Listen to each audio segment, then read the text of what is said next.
ಮೈಸೂರಿನಲ್ಲಿ ಅದ್ದೂರಿಯಾಗಿ ಇವತ್ತು ಜಂಬೂ ಸವಾರಿ ನಡೀತಾ ಕೂಡ ಇದೆ. ಈಗ ಕಾರಣ ಬನ್ನಿ ಮಂಟಪಕ್ಕೆ ಹೋಗಿ ತಲುಪಬೇಕಾಗಿದೆ. ಆ ಬನ್ನಿ ಮಂಟಪವನ್ನ ತಲುಪೋಕೆ ಇನ್ನು ಕೆಲವೇ ಕ್ಷಣಗಳಲ್ಲಿ ಇದೆ. ಮೈಸೂರಿನಲ್ಲಿ ಅದ್ದೂರಿ ದಸರಾ ವೈಭವ. ಕೆಲವೇ ಕ್ಷಣಗಳಲ್ಲಿ ಜಂಬೂ ಸವಾರಿ ಅಂತ್ಯವಾಗುತ್ತೆ. ಕಾರಣ ಬನ್ನಿ ಮಂಟಪಕ್ಕೆ ಹೋಗಿ ತಲುಪಿದ ನಂತರ ಜಂಬೂ ಸವಾರಿ ಮುಕ್ತಾಯ ಅಂತ ಹೇಳ್ಬೋದು.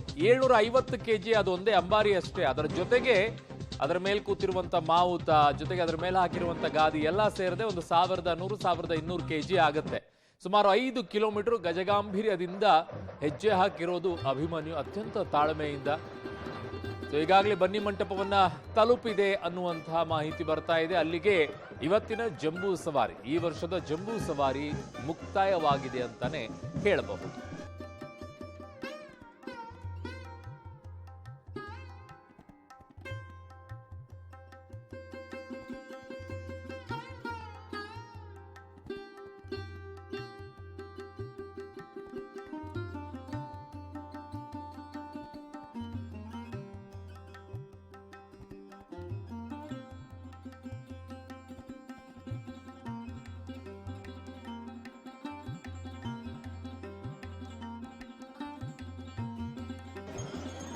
ಈಗಾಗಲೇ ಜಂಬೂ ಸವಾರಿ ಮುಕ್ತಾಯವಾಗಿದೆ ಅಂತ ಕರಿಬಹುದು. ಕಾರಣ ಬನ್ನಿ ಮಂಟಪ ಬಂದು ತಲುಪಿದೆ. ಸುಮಾರು ಒಂದು 5 ಕಿಲೋಮೀಟರ್ ಆಗುತ್ತೆ. ಅರಮನೆಯಿಂದ ನೇರವಾಗಿ ಬನ್ನಿ ಮಂಟಪದವರೆಗೂ ಬರುವಷ್ಟೊತ್ತಿಗೆ ಗಜಗಾಂಭೀರ್ಯವನ್ನ ಹಾಕೊಂಡು ಬರುವಂತಹ ಅರ್ಜುನನನ್ನ ನೋಡಿದ್ದೀರಾ.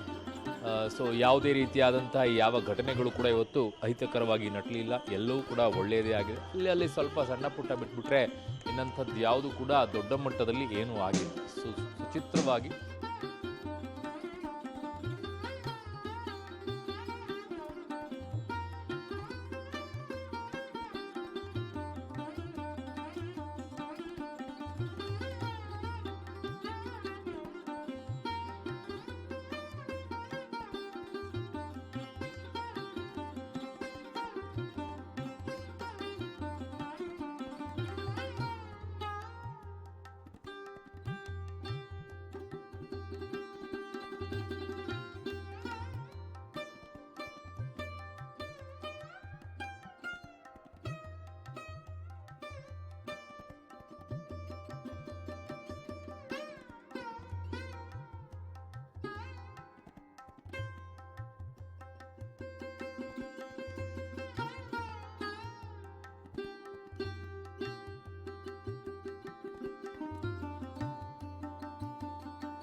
ಇಲ್ಲಿಗೆ ಮೈಸೂರಿನಲ್ಲಿ ಐತಿಹಾಸಿಕ ಜಂಬೂ ಸವಾರಿ, ಈ ಬಾರಿಯ ಜಂಬೂ ಸವಾರಿ ಅಂತ್ಯವಾಗಿದೆ. ಬನ್ನಿ ಮಂಟಪವನ್ನ ತಲುಪಿ ಆಯಿತು. ಅಲ್ಲಿ ರಾಷ್ಟ್ರಗೀತೆಯ ಮೂಲಕವಾಗಿ ಮುಕ್ತಾಯಗೊಳಿಸಲಾಯಿತು ಇವತ್ತಿನ ಜಂಬೂ ಸವಾರಿಯನ್ನ. ಸುಮಾರು 5 ಕಿಲೋಮೀಟರ್ ಅತ್ಯಂತ ಗಾಂಭೀರ್ಯದಿಂದ ಬಂದಂತಹ ಅಭಿಮನ್ಯು.